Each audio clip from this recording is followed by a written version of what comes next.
যে অন্ধ সুন্দরী কাঁদে, রাত্রি দিন আমার নিঝুম বুকের কন্দরে একাকিনী, তাকে আমি চিনি বলে মনে হয়। অনিন্দ কুসুম ঝরে তার চুলে মধ্যরাতে, সকল সময় হাঁটুতে থুতনি রেখে বসে থাকে চুপচাপ। হাতে গালের মসৃণ ত্বকে তার সুস্পষ্ট কান্নার ছাপ। সে অন্ধ সুন্দরী ব্যথিত বন্দিনী আজ, তার পায়ে কোনো প্রাচীন নূপুর নয়।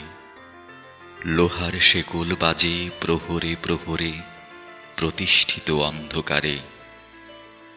কোনোদিন কোনো দৃশ্য তার চোখে পড়বে না, এই সহজ সত্যটুকু সে নিয়েছে মেনে। কারা তার খুব কাছে পাকায় জটিল ঘোঁট, ফাঁদ পাতে, আর অকস্মাৎ খাপ থেকে খোলে তরবারি নিঃশব্দে, এবং এবং করে তাক গোপন বন্দুক। সে দেখতে পাবে না, সে দেখতে পাবে না কখনো কখনো কোনো কিছু। অবশ্য হঠাৎ সে চমকে ওঠে কোনো কোনো শব্দ শুনে, হাতড়ে বেড়ায় নিজেরই বিষণ্ণ ছায়া। কোথাও ইঁদুর আর ছুঁচো পুরনো মাটির স্বাদে করে ছোটাছুটি, হয়তোবা বাদুড় ঝুলে থাকে ঘুনে খাওয়া কড়ি কাঠে। সে চমকে ওঠে নিজের পায়ের শেকলের ঈষৎ ঝংকারে বারে বারে।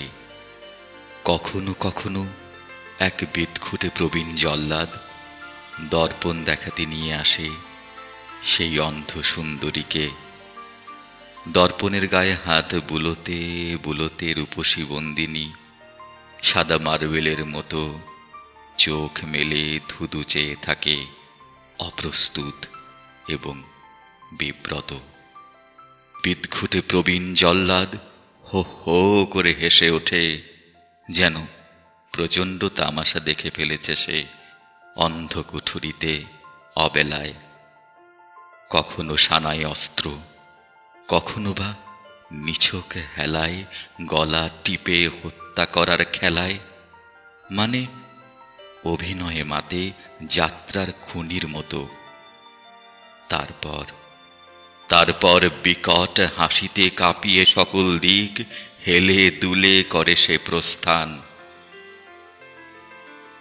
যখন রাস্তায় আমি কোনো খাপছাড়া তেজি তরুণকে দেখি, হঠাৎ তখন গায়ে কাটা দেওয়া অন্ধকারে যে অন্ধ সুন্দরী কাঁদে আমার নিঝুম বুকের কন্দরে, তার পায়ের জটিল শেকলের ঝংকার আমার মনে পড়ে